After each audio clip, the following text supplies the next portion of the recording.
Os irmãos, antes mesmo de ler o texto bíblico, nós vamos ler 3 textos agora à noite, assim, no mesmo livro, mas separados aí alguns capítulos, tá? Antes de ler, vamos orar, pedir orientação de Deus nessa noite. Senhor Deus, obrigado por essa noite, obrigado, Senhor, pela tua santa palavra, e obrigado porque ela nos mostra como devemos enxergar as coisas da maneira certa.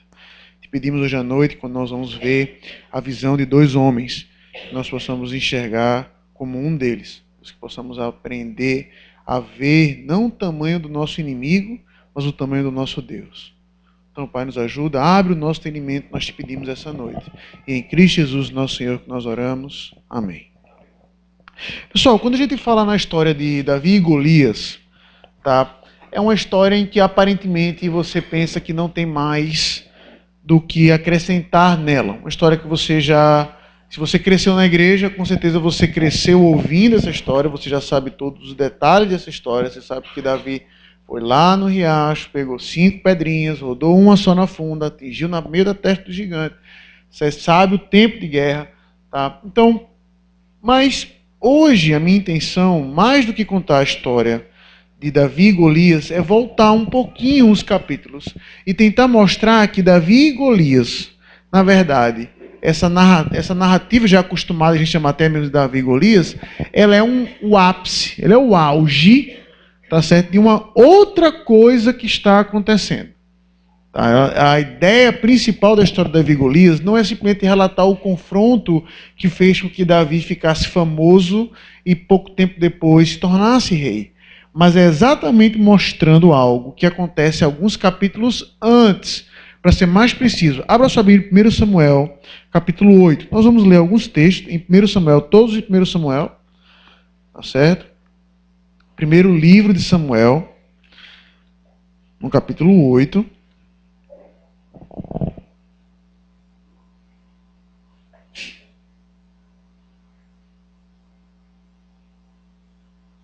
E vamos ler aí a partir do 4, tá certo? Vamos ler aí do 4 ao 7. A minha ideia não é fazer todo um tratado sobre a monarquia judaica, tá certo? Mas eu queria ler, começando aqui, só para você entender algo, tá? 1 Samuel 8, de 4 ao 7. Então os anciãos, todos de Israel, se congregaram e vieram a Samuel a Ramá. E lhe disseram: vê, já estás velho e os teus filhos não andam pelos teus caminhos. Constituí-nos, pois, agora um rei sobre nós, para que nos governe como o tem todas as nações. Porém, esta palavra não agradou a Samuel quando disseram: dá-nos um rei para que nos governe. Então Samuel orou ao Senhor. Disse o Senhor a Samuel: atende a voz do povo em tudo quanto te diz, pois não te rejeitou a ti, mas a mim, para eu não reinar sobre ele. Então, pessoal, deixa eu só resumir mesmo aqui, tá certo? Bem rápido. A história do povo de Israel, quando ela se inicia enquanto povo, em Êxodo, ela realmente é uma história de muitos altos e baixos. Tá? Mas especificamente em 1 Samuel, você encontra uma crescente que na verdade não é, que está lá embaixo. E deixa eu explicar isso. Antes de 1 Samuel, qual é o livro que tem na sua Bíblia aí? Qual? Ruth, não é isso? Mas na Bíblia hebraica, tá certo? Antes de 1 Samuel é o livro de Juízes, não é o livro de Ruth, é o livro de Juízes, tá certo? Então é Josué, Juízes, 1 e 2 Samuel, tá bom? E por que isso faz só um pouquinho de diferença?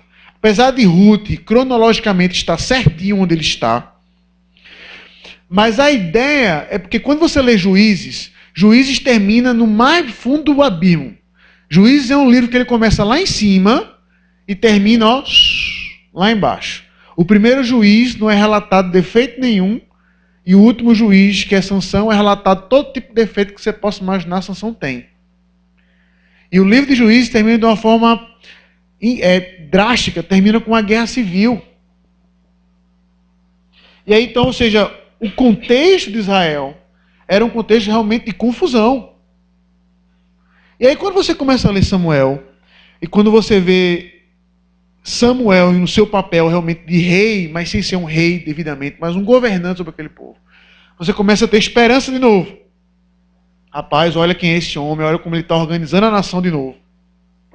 Mas os filhos dele, ó, como nós lemos agora, não andaram num caminho. E ao invés daquele povo simplesmente falar assim, nos ensina o caminho certo, ele vai dizer, ó, nos dá um rei, porque toda a nação tem, a gente não tem. Então percebam que o motivo pelo qual aquele povo queria um rei não era um motivo válido. Era simplesmente, meus vizinhos têm porque a gente não tem. Tá? Mais ou menos quando você olha para uma coisa que é do seu amigo, você fala, rapaz, não sei nem porque funciona, mas se meu amigo tem, deve ser bom, eu quero. Basicamente isso. Só que o âmago da questão o povo não estava rejeitando a Samuel, mas estava rejeitando a quem, como nós lemos no versículo 7? A Deus. Não foi você que rejeitou, mas rejeitaram a mim. Isso é o próprio Deus falando. E esse é o âmago da questão. Esse é o cerne da questão. Porque Deus, ele fala, atenda então. Atenda. Dê um rei a eles. Só que Deus escolhe o rei. Não é feita uma votação. Não é feita uma votação. Vamos fazer uma votação aqui, vamos ver quem ganha. Às vezes ele até pensa que Saul foi eleito dessa forma e não foi. Foi Deus que apontou Saul para ser rei sobre a nação. Mas por que Deus apontou Saul e não Davi direto? Porque Deus não poderia muito bem apontar Davi diretamente e falar assim, ó, vamos colocar um rei, pois tá bom. Vai lá na casa de Jessé, vai ter um cidadão chamado Davi, joga o olho na cabeça dele, ele vai ser o futuro rei. Mas por que Saul aparece antes disso? E aí vem a primeira coisa. Nós estamos em ano de eleição agora, por exemplo. Todos vocês aí, a maioria tem 18 anos, então vocês vão votar. Qual é o seu critério para escolher um candidato? Acredito que vários. Mas eu quero ter esperança que nenhum de vocês vota no candidato da seguinte forma. Rapaz, fulaninho é bonito, vou votar nele. Alguém vota aqui assim? Espero que não. Você olhou para a cara do candidato e disse, rapaz, esse cara é bonito, eu vou votar nele. Rapaz, não vote fulaninho porque ele é fake só. Qual é o seu critério para escolher um governante? Você vê o plano de governo dele, vou falar no mundo ideal, tá bom? Você vê o plano de governo dele, você vê as raízes dele, você vê o partido dele, você vê no que ele acredita, você vê o histórico familiar dele, a gente pensa que é bobagem, mas não é. A aparência é relevante para um cargo público, sim ou não? Algum de vocês se incomoda com o fato que Dilma é feia que só? Não. Você se incomoda com isso? Você se incomoda com o fato de Dilma ser feia? Não. Você se incomoda com o governo dela ou não, com algumas coisas, mas com o fato dela ser bonita e feia? Pelo menos não me incomoda. Por que eu estou falando toda essa introdução? Aí vai para o capítulo 9. Porque quando o futuro rei de Israel é apresentado, veja o que é dito dele. Versículos 1 e 2 apenas, tá bom? Havia um homem de Benjamim, cujo nome era Quis, filho de Abiel, filho de Zeró, filho de Becorate, filho de Afiás, benjamita, homem de bens, homem rico. Tinha ele um filho, cujo nome era Saul, moço e tão belo que entre os filhos de Israel não havia outro mais belo do que ele, desde os ombros para cima sobressaía todo o povo. Aí deixa eu fazer um corte aqui e fazer uma pergunta para vocês. Me descrevam fisicamente Abraão. Abraão. Gênesis 12. Como é que Abraão era?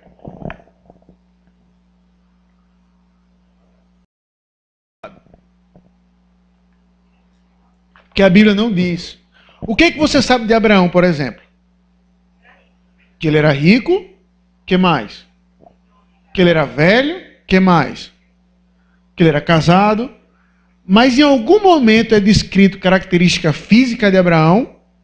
Não. Por quê? Porque não faz diferença. Então deixa eu só dar esse parênteses para dar uma regrinha de interpretação bíblica para você. Sempre que na Bíblia descrever fisicamente alguém, fique certo que aquilo ali tem propósito na narrativa. Sempre. Tanto que você vê, por exemplo, alguma descrição física de Jesus. Você encontra na Bíblia, Jesus era assim, assim, assim, assim, assim, assado. Por quê? Não faz diferença. Agora, deixa eu dar alguns exemplos. Você consegue descrever Jacó fisicamente?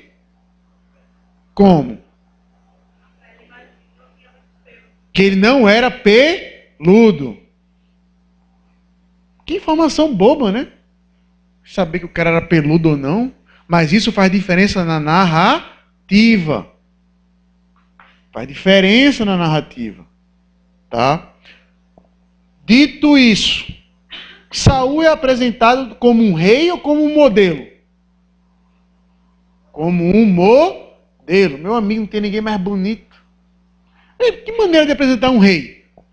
Não tinha ninguém mais bonito. Do pescoço para cima ele era o cara, ou seja, de rosto, Saul era o Cristiano Ronaldo.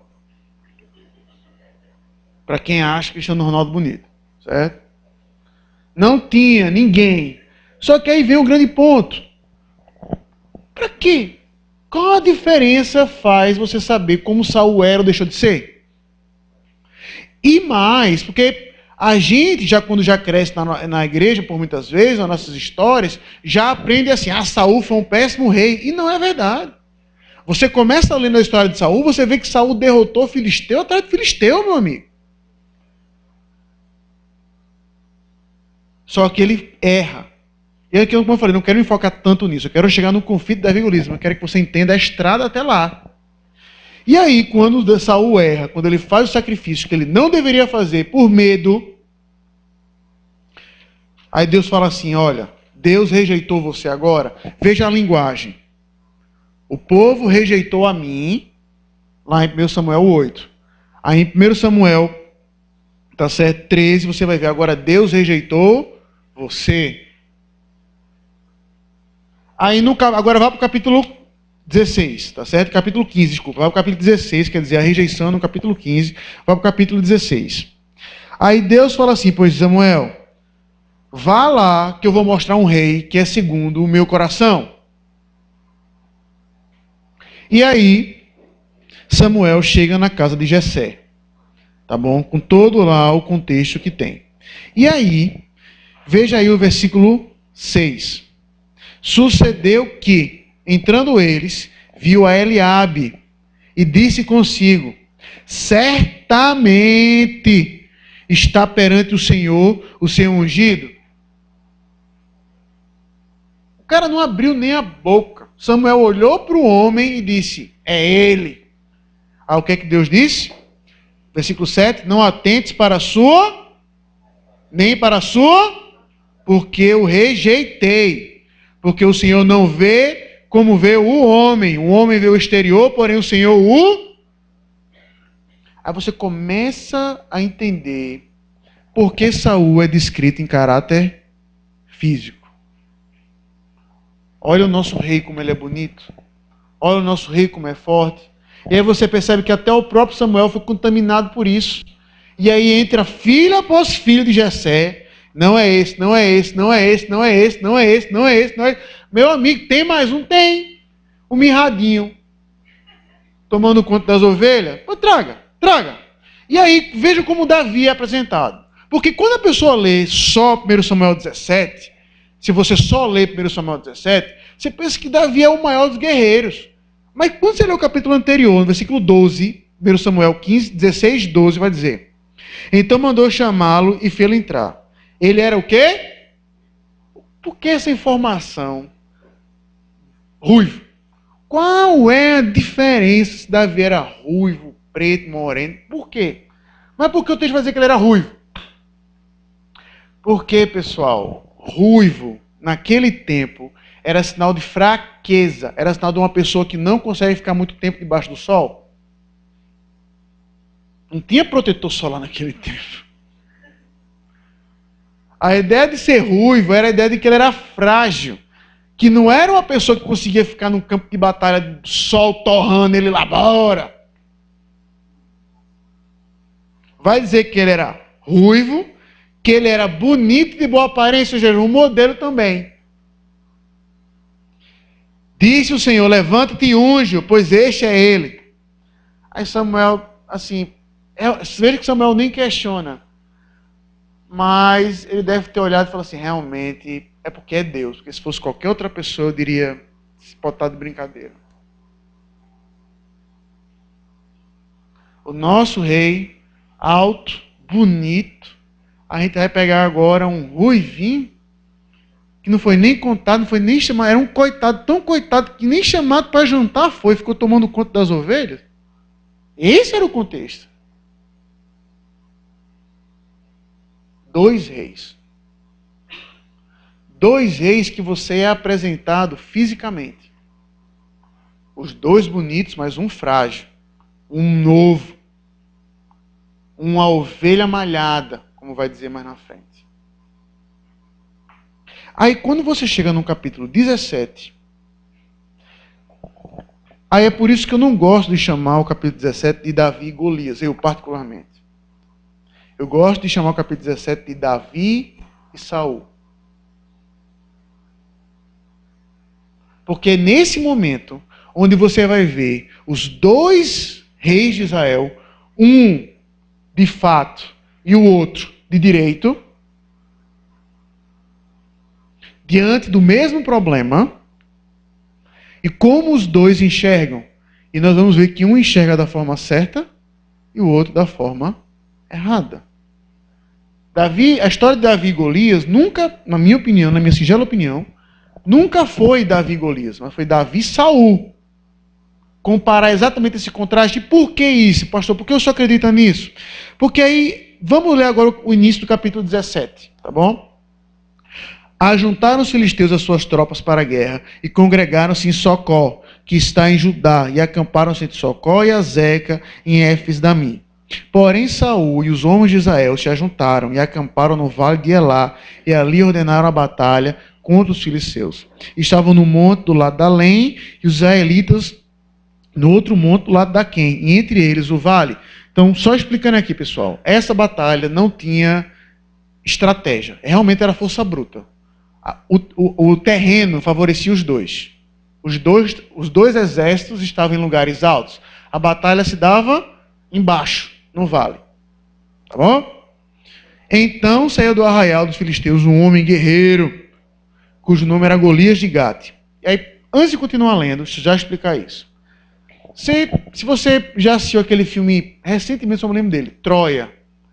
Tá? Se você viu aquele filme Troia, logo no início do filme, você lembra que vem o exército de Agamenon, o exército lá do outro rei, ele fala assim, rapaz, vamos poupar sangue, chama teu campeão, que eu chamo meu campeão, quem ganhar, ganha a guerra. Isso realmente era um costume antigo. Tá? Era uma maneira de evitar maior derramamento de sangue. Então, era uma situação que, dependendo do tamanho do exército, era favorável aos 2 reis, porque já tinha um exército todo para dominar e não ia perder muitos seus. Então, o que acontece aqui é isso. Uma proposta disso, por assim dizer. E aí nós somos apresentados então a Golias. Só que aí, meus irmãos, vejam como Golias é descrito. No versículo 4 em diante. Golias de Gate, da altura de 6 côvados e 1 palmo. Trazia na cabeça um capacete de bronze e vestia uma couraça de escamas, cujo peso era de 5.000 ciclos de bronze. Trazia caneleiras de bronze nas pernas e um dardo de bronze entre os ombros. A haste da sua lança era como o eixo do tecelão e a ponta da sua lança de 600 ciclos de ferro. E diante dele ia o escudeiro. Fisicamente falando, nenhum personagem na Bíblia é tão bem descrito quanto Golias. Fisicamente falando. Nenhum personagem bíblico, ele é tão fisicamente descrito quanto Golias. Você sabe o tamanho dele em detalhes, até o palmo acrescentado. Você sabe o tamanho, você sabe a cor e do que é feito a armadura dele. Você sabe o peso da armadura dele. Você sabe o peso da lança dele. Você sabe aonde ele carregava a lança. Você sabe que ele tinha um escudeiro. Fisicamente falando, nenhum personagem bíblico, por mais importante que ele seja, pode escolher. Ele é narrado com essa riqueza de detalhes. Aí lembra que eu falei antes? Se existe uma descrição física, é porque ela vai ser utilizada na narrativa. E aí agora nós temos um rei bonito, Saul, olhando para Golias. E o que é que ele vê? Ele vê exatamente o que o texto descreve. Um homem gigante, uma armadura que pesava mais do que a pessoa, chamando para a guerra. E aí veja o versículo 8 em diante. Parou, clamou às tropas de Israel e disse-lhes: para que saís, formando-vos em linha de batalha? Não sou eu, filisteus? Não sou eu, filisteu, e vós, servos de Saul? Escolhei entre vós um homem que desça contra mim. Se ele puder pelejar comigo e me ferir, seremos vossos servos. Porém, se eu vencer e o ferir, então sereis nossos servos e nos servireis. Disse mais os filisteus: hoje afronto as tropas de Israel. Dai-me um homem para que ambos pelejemos. Ouvindo Saul e todo Israel essas palavras dos filisteus, espantaram-se e o quê? Temeram. Então, quando Saul ele olha para Golias, o que é que ele vê? Ele vê exatamente o que ele é, meu amigo. Um cara gigante, com uma lança gigante, com um escudeiro, com uma armadura aparentemente impenetrável, feito do material próprio para a batalha daquele tempo. Ou seja, só para tentar ilustrar, os buchas de canhão, né? Quem ia na frente na guerra, as armaduras costumavam ser de couro. Se muito, eram armaduras de couro. O fato de dizer que a armadura era de bronze é que ele tinha destaque, ele podia até aguentar certas espadadas se elas fossem dadas de lado, por exemplo. Se fosse uma estocada bem dada, ou seja, que dar uma espadada de frente, poderia ferir, mas se certas espadadas se fossem dadas de lado, aquela armadura poderia até aguentar o ataque. Saul olha e vê exatamente isso. Meu amigo, quem é doido de enfrentar esse homem? Olhe para o meu tamanho. Olhe para o tamanho dele.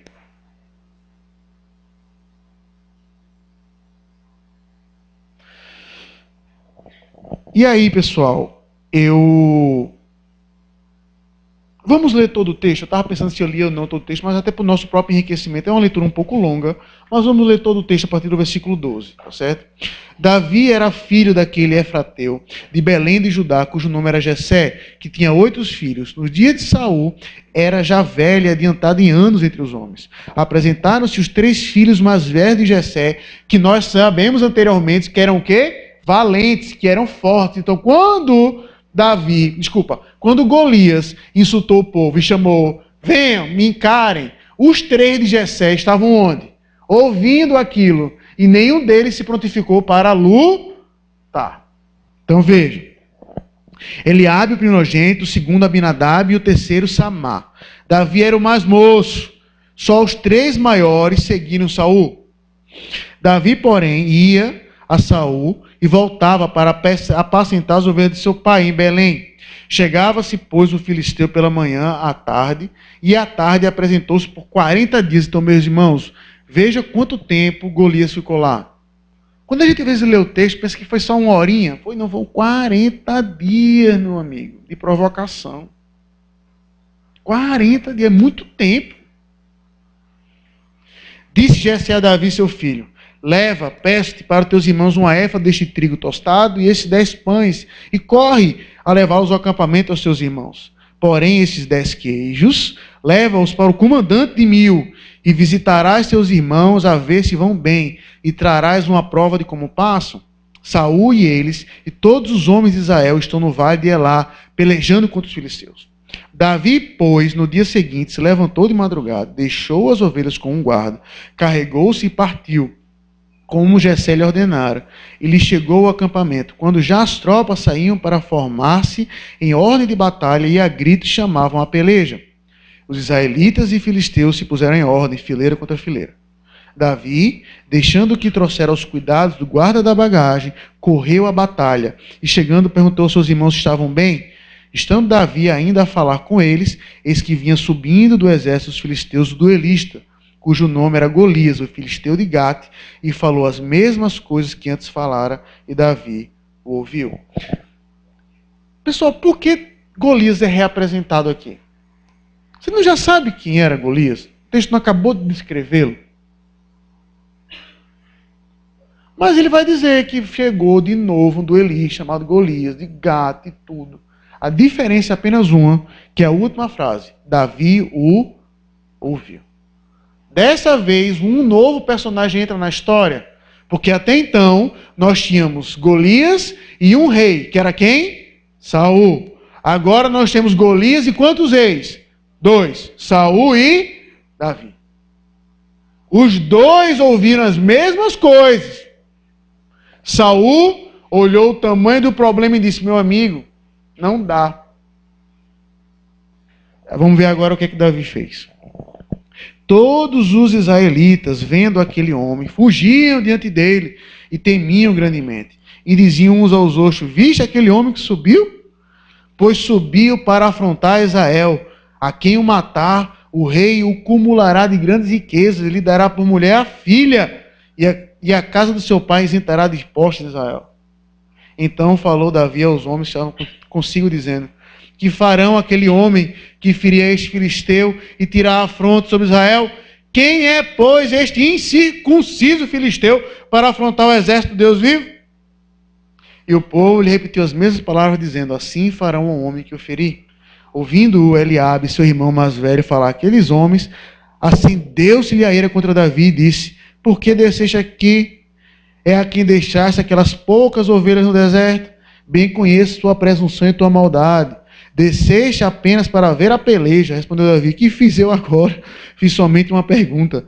Desviou-se dele para o outro e falou a mesma coisa, e o povo lhe tornou a responder como dantes. Ou seja, para os irmãos de Davi, o raciocínio dos irmãos de Davi era, tu tá usando pimenta no olho dos outros, é refresco, né? Tu veio para cá, tu nem convocado ao exército foi, tu quer ver o que é que esse gigante vai fazer com a cabeça do próximo miserável que se ficar na frente dele. E conheço. Enquanto Davi fez uma pergunta que é honesta, ninguém vai fazer nada. E aí veja que ele se dirige àquele homem. De que forma? Ele poderia olhar para Saul e chamar Saul de gigante. Ele poderia chamar Saul de guerreiro. Ele poderia chamar Saul simplesmente da nacionalidade dele de filisteu. Mas ele acrescenta uma palavrinha antes. Ele vai chamar ele de quê? De incircunciso. Por quê? O que é que vocês vão fazer com esse homem a quem Deus não conhece? Essa é a ideia. A ideia da circuncisão, a ideia do pacto é aqueles que estão com Deus, aqueles a quem Deus conhece e os protege e os ama. Esse aí, meu amigo, vão. E aí ninguém vai. Aí veja o resultado disso. Ouvindo as palavras que Davi falara, anunciaram-nas a Saul, que mandou chamá-lo. Tá, tem um corajoso, pois chama o homem. Davi disse a Saul, não desfaleça o coração de ninguém por causa dele. Veja, o texto só fala disso, de gente com medo. Chega Davi, vocês estão com medo dele? Teu servo irá pelejar contra o filisteu? Porém Saul disse a Davi, contra o filisteu não poderás ir para pelejar com ele, pois tu és ainda moço e ele guerreiro desde a sua mocidade. O que quer dizer com isso? Tu era menino e ele já matava a gente. Basicamente isso. Tu, Davi, deixa eu te explicar porque tu não pode lutar com ele. Enquanto tu estava na barriga da tua mãe, Golias já era treinado para matar. Quando tu era menino, Golias já tinha matado mais gente do que tu nunca matou. Ou seja, Saul se apegando a fatos. O tamanho dele, a capacidade de batalha dele. E Davi se apegando a quê? Aí veja agora qual é a resposta de Davi a Saul. Aí veja, agora, essa parte é crucial para você entender como eu falei. De que o problema não está em Davi e Golias, mas em Davi e Saul. Aí veja o que Davi responde a Saul. Teu servo, eu, apacentava as ovelhas de seu pai, quando vem um leão ou um urso e tomou um cordeiro do rebanho.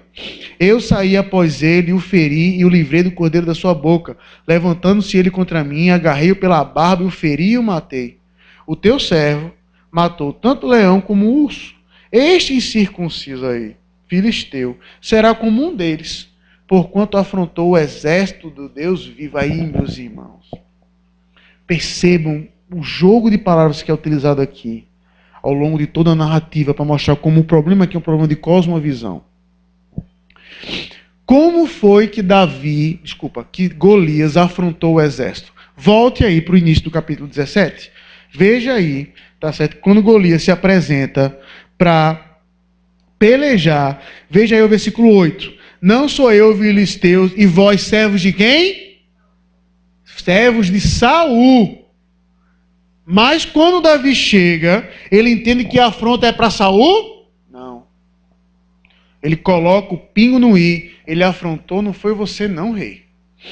Ele afrontou, foi aquele rei que foi rejeitado. Ele afrontou, foi o exército do Deus vivo. E aí ele continua. Disse mais, Davi. O Senhor me livrou das garras do leão e do urso. Ele me livrará das mãos desse filisteu. Então disse Saul e Davi, vai-te, e o Senhor seja contigo. Saul vestiu a Davi da sua armadura e lhe pôs sobre a cabeça um capacete de bronze e o vestiu de uma couraça. Davi cingiu a espada sobre a armadura e experimentou andar, pois jamais havia usado. Então disse a Davi a Saul, não posso andar com isto, pois nunca a usei. E Davi tirou aquilo sobre ti.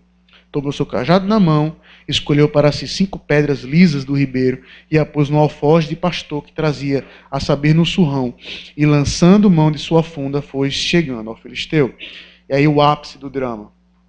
O filisteu também se vinha chegando a Davi, e o seu escudeiro ia diante dele. Olhando o filisteu e vendo a Davi, o desprezou, porquanto era moço, ruivo e de boa aparência. Aí veja, de volta, a aparência física sendo dita. Quem é esse menino que não aguenta o sol, que não aguenta a armadura? Quem é? Ele está pensando que é quem? Aí disse mais o filisteu ao Davi, sou eu algum cão? Sou eu um cachorro para você vir com um pedaço de pau? E pelos seus deuses amaldiçoou o filisteu a Davi. Disse mais o filisteu a Davi, vem a mim, e darei a tua carne às aves do céu e às bestas feras do campo. Davi, porém, disse ao filisteu, tu vens contra mim com espada e com lança e com escudo, eu, porém, vou contra ti em nome do Senhor dos exércitos, o Deus dos exércitos, a quem tens afrontado. Hoje mesmo o Senhor te entregará nas minhas mãos, ferir-te-ei, tirar-te-ei a cabeça e os cadáveres do arraial dos filisteus, darei hoje mesmo às aves do céu e às bestas feras da terra, e a toda a terra saberá que há Deus em Israel. Saberá toda esta multidão que o Senhor salva. Para mim, meus irmãos, o ápice da narrativa de Davi e Saul não é a pedra batendo, mas é o versículo 47. Se você tem o hábito de sublinhar sua Bíblia, sublinhe. Saberá toda esta multidão que o Senhor salva, não com espada, nem com lança, porque do Senhor é a guerra. Ele vos entregará nas nossas mãos. E aí o resto da história você já sabe. Davi pegou a funda, rodou, atingiu uma pedra na cabeça de Golias, Golias caiu. Davi pegou a própria espada dele, arrancou a cabeça, venceu a batalha. Mas vocês percebem que o problema está exatamente de como os reis enxergaram um problema? Um viu um problema apenas de tamanho de gente, e o outro viu um problema do tamanho do pecado, da afronta. Um olhou e disse, é impossível, eu não tenho tamanho nem como lutar com isso. O outro disse, o problema é que vocês estão olhando com os olhos errados. Vocês estão olhando com a perspectiva errada. E aqui eu quero trazer, pessoal, 4 aplicações, na verdade, para a nossa vida. Tá certo? Primeira coisa é que como realmente você enxerga os problemas que acontecem diante da sua vida? Primeira aplicação. Como você acontece algo na sua vida, por exemplo, qual é a primeira coisa que você faz ao enxergar aquilo? Quando acontece desilusões na sua vida, sofrimentos, problemas, você já percebeu que isso até a escola filosófica, como por exemplo Kierkegaard, né, e o próprio, nem tanto Kant, tá certo? Mas ele vai mostrar que o sofrimento é intrínseco ao ser humano. Vamos mostrar exatamente que você não acreditar no sofrimento, não acreditar no ser humano. E a resposta que a gente dá a esse sofrimento é que vai realmente ser a diferença. Agora, quer ver uma coisa interessante? Olhe para a sua vida, por exemplo. Se você contar proporcionalmente na sua vida, eu tenho certeza que aconteceu muito mais coisas boas do que ruins. Muito mais. Mas quais é que você lembra mais? Se você parar para pensar. Você lembra muito mais dos problemas. Por quê? Porque para você, como se aquilo fosse uma cicatriz, está marcado a ferro.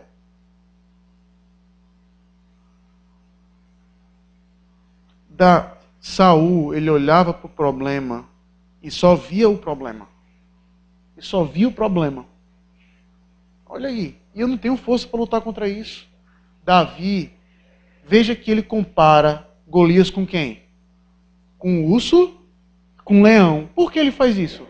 Porque ele não quer saber qual é o problema que está na frente dele. Ele quer saber quem é o Deus que está na frente dele.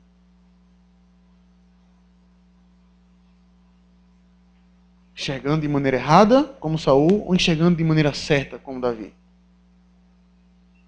Como você tem visto toda a situação, toda a sua vida que se encontra diante de você? Você é simplesmente definido por aquilo que você faz ou deixa de fazer? Ou como nós vamos ver melhor no sermão de domingo, ou você é definido por aquilo que Cristo fez por você? Veja que o próprio Davi não coloca o mérito de matar o leão nele e fala assim, o Senhor me livrou lá, vai me dar a vitória aqui também. E essa vitória, Golias, é para o mundo saber o que realmente isso significa. A segunda coisa de aplicação é como nós então tentamos combater os problemas que acontecem diante de nós. Porque Saul, usando a perspectiva que ele tinha, o que é que ele faz? Equipa Davi com as armas dele. Usa a minha armadura, use a minha espada. Ou seja, lute fogo contra fogo.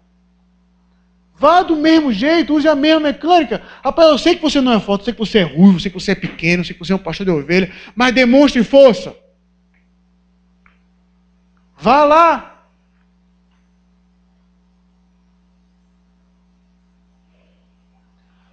E aí Davi disse, não tem como, não sei nem usar isso aqui. Mas você já percebeu que na sua vida, quando um erro acontece com você, a sua tendência é rebater exatamente o mal com o mal? Por exemplo, pegar um exemplo bobo. Você está na fila do cinema para assistir A Culpa é das Estrelas, certo?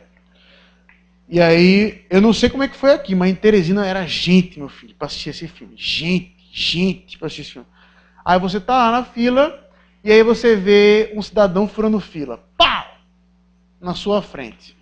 O que você faz? Como bom brasileiro, você pode pensar, posso nem fazer nada. Você pode reclamar para ele, ou você pode dizer, pá, furou fila, foi por minha aguarde. E você vai lá e pau, fura também. Aí o cara que furou fila fala, ei, pode furar fila não. Aí você chega, abre um sorriso de orelha a orelha. E tu? E tu? Que furou também? Como você, eu espero que não, mas como talvez o seu pai tenha lhe ensinado algumas coisas de escola. Eu já estava em certa igreja, por exemplo, falando uma vez sobre educação de filhos, eu vi um pai, diácono da igreja, falar com o pulmão cheio. Olha, pastor, o que eu ensinei para meu filho foi, se bater em você, devolva, porque se você voltar com o olho roxo para casa, eu vou lhe dar o outro. Veja. E talvez alguns de vocês tenham sido criados assim. Bateu em você, devolva. Lhe feriu, fira de volta. Por que isso? É combater o problema com outro problema. É você combater o pecado com mais pecado. Só que você está com um escudo ou com armadura alheia falando assim, não, meu amigo, o erro é dele. Ele começou. Porque ele começou, então, meu amigo, se ele fez isso comigo, me deu o direito de fazer isso com ele. E aí nós vemos que não é o que Davi faz. Porque se ele fizesse, ele ia ser o quê? Derrotado. Ele não ia nem conseguir chegar andando lá na frente. E aí vem a terceira aplicação. Quem você acha que você é nesse texto? E aí talvez seja a grande reviravolta. Porque do jeito que eu construí aqui, você pode chegar, pastor, eu tenho que ser como Davi. É errado. Eu não espero que você saia daqui hoje à noite pensando que você tem que ser como Davi nesse texto, não. Eu quero que você saia daqui essa noite sabendo exatamente quem você é nesse texto. Sabe quem você é nesse texto? Duas pessoas. Ou Saul, ou os soldados amedrontados. Você é um dos dois. Mas eu prefiro até pensar que você é um dos soldados amedrontados. Que quando olha para o problema, tem medo. Que quando olha para o abismo que se encontra diante de você, para quando olha para o pecado, para quando olha para o sofrimento, para quando olha para uma desilusão amorosa, para quando olha para uma briga de colega, para quando olha para um desafeto seu, fala assim, Senhor, você é maior do que eu. Eu não sei como lutar contra isso. Não tenho nem força, não tenho capacidade. E aí o próprio Deus manda o servo dele para mostrar como se guerreia. Você talvez já deve ter ouvido muitas histórias, muitas pregações de Davi e Golias, em que o pastor fala, seja o Davi, enfrente o gigante. E eu digo para você, seja o soldado, corra de medo e deixe que Davi lute por você. A partir do momento em que você entende que aqui é uma batalha, como Davi entendeu, que não era uma batalha entre dois homens, mas uma batalha entre Deus e deuses, uma batalha entre Deus e um exército de deuses. Davi entendeu que a vitória nunca esteve na sua mão, mas esteve na mão de Deus. E quando nós olhamos para esse texto, quando você tem que olhar para ele, é olhar para Davi e entender que Davi aponta para o seu tataraneto, que é Cristo. E que ele venceu o maior de todos os gigantes, que é o pecado. Quando eu e você jamais poderíamos vencer. Que ele derrotou o maior de todos os problemas, enquanto eu e você estávamos tremendo de medo ou querendo combater o pecado com pecado. Queremos combater traição com traição. Queremos combater ousadia com ousadia. Queremos combater orgulho com orgulho. Enquanto precisou Deus mandar o seu próprio Filho para mostrar que a maneira de combater o pecado não é essa. De mostrar que nós, na verdade, somos aqueles soldados com medo, que não sabemos como lutar. Ele disse, eu vou mostrar a vocês como luto. Quem é você nesse texto? Se você se olha para esse texto como Davi, aí é que se encontra o problema. Porque você acha que o domínio está na sua mão. Pastor, eu sou forte. Você é como um amigo meu, tá? Que não é nem amigo, não, desculpa, foi uma ovelha minha. Que ele chegou para mim e disse assim, pastor, estou com um projeto incrível para evangelizar. Eu digo, pois me diga qual é o seu projeto. Vou evangelizar nas boates do Recife. Eu disse, é? Vou contar toda a história. Eu disse, é? Eu disse, é. Vou evangelizar nas boates do Recife. Vou impedir os meus amigos de se drogarem. Vou impedir meus amigos de se embebedarem. Vou ser sal e luz ali no meio. Eu disse, meu irmão, olha, eu vou lhe dizer duas coisas. Primeiro, jamais use o nome da igreja. Certo? Você está fazendo isso por conta própria. A igreja não tem absolutamente nada a ver com isso. Segunda coisa. 30 dias você sai da igreja. 30 dias você sai da igreja. Pode anotar. Porque não é essa maneira que se combate. Jamais vai acontecer. 30 dias. E acabou a conversa. Eu errei. 15 dias depois ele estava fora da igreja. 15 dias depois quem estava se drogando e bebendo nas boates era ele. Por quê? Porque ele se via como um Davi. Deixa eu guerrear. Só que um Davi com a armadura errada. Você não é Davi. Cristo é o Davi. É Ele que guerreia e vence por nós. Para que a sua visão agora seja certa, para que você possa olhar para o problema e entender exatamente qual é a quarta aplicação. Para que você olhe para o problema e diga assim, Senhor, eu não sei como resolver isso. Eu não sei. Mas eu sei que o Senhor resolveu o problema do pecado que era insolúvel. Por que eu vou temer isso? John MacArthur, certa feita, contou uma história de uma aluna paquistanesa, tá certo? Que se converteu e teve o desejo de estudar com John MacArthur. E foi lá na faculdade de John MacArthur e estudou por 2 anos com ele, com John MacArthur. E aí, quando aquela estudante voltou para casa, depois de estudar, porque ela queria evangelizar na sua cidade, ela disse que quando ela chegou em casa, que ela bateu a porta, quem atendeu foi um tio dela, e que disse que quando a viu, deu um soco nela e começou a espancá-la. Até matá-la. Começou a espancá-la, começou a espancá-la, começou a espancá-la. Tá certo? E ela calada, que ela não falava um pio, espancando aquela mulher. E aí, até que o pai veio, separou, e ela sobreviveu. E aí John MacArthur fez uma pergunta a ela. Por que você não reagiu? Por que você não fez nada? Por que você ficou calada?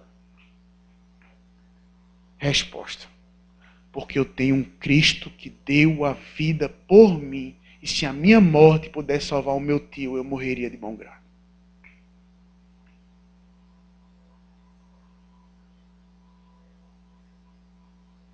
Pela lei brasileira, aquela mulher poderia até matar aquele homem. Seria legítima defesa. Mas ela entendeu que ela não estava lutando contra aquele homem, que ela estava lutando era contra o pecado daquele homem. E que ela não tinha poder nela, mas num Cristo que é maior do que ela, que é maior do que você. Para quando você estiver com seus problemas, com seus pecados, e aqui permita-me ir a fundo, para que quando você estiver com seus problemas com pornografia, para com você com seus problemas de masturbação, para com você com seus problemas de rebeldia com seus pais, para com você com seu problema de namoro impuro com sua namorada ou com seu namorado, para com seus problemas de incerteza para com essa vida, para com seus problemas de pecado na vida pessoal, para com sua não vontade de ler a Bíblia, para com sua não vontade de ir para a igreja, para com sua não vontade de orar, para com sua não vontade de obedecer a Deus, você possa olhar para o pecado e dizer assim, eu não sirvo você, porque eu tenho um Cristo, um Davi que venceu por mim.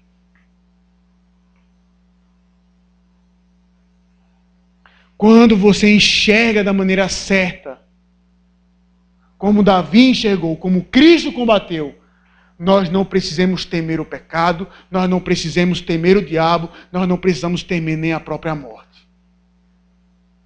Nós podemos dizer como o apóstolo Paulo, onde está a morte, a tua vitória? Zombar na cara da morte. Foi isso que aquela mulher fez. Se ele me matasse, e daí? E daí? Se ele me matasse, eu ia para o céu. Eu ia para alguém que viveu mais, que venceu a própria morte, que venceu o maior Golias de todos. Por que eu vou ter medo da minha morte física? Por que eu vou ter medo de perder os meus bens?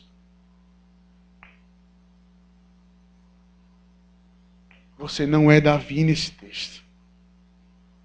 Mas renda-se ao verdadeiro e único Davi.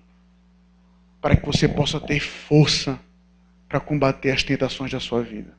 Não ache que o poder está em você. Essa é a sua ruína. Foi a ruína de Saul. Mas quando você entende que Cristo venceu por você, descanse. Seja um soldado que é guiado pelo exemplo, para que você possa combater da forma certa, para que você possa combater de respeito com respeito, para que você possa combater ódio com amor, para que você possa combater violência com não violência. E para que você possa mostrar que o Deus que você serve é como diz Davi, é um Deus que salva, não importa o tamanho do problema. O que você tem enxergado? Golias ou Deus? Para Saul, Golias era um gigante. Para Davi, Golias era um cão.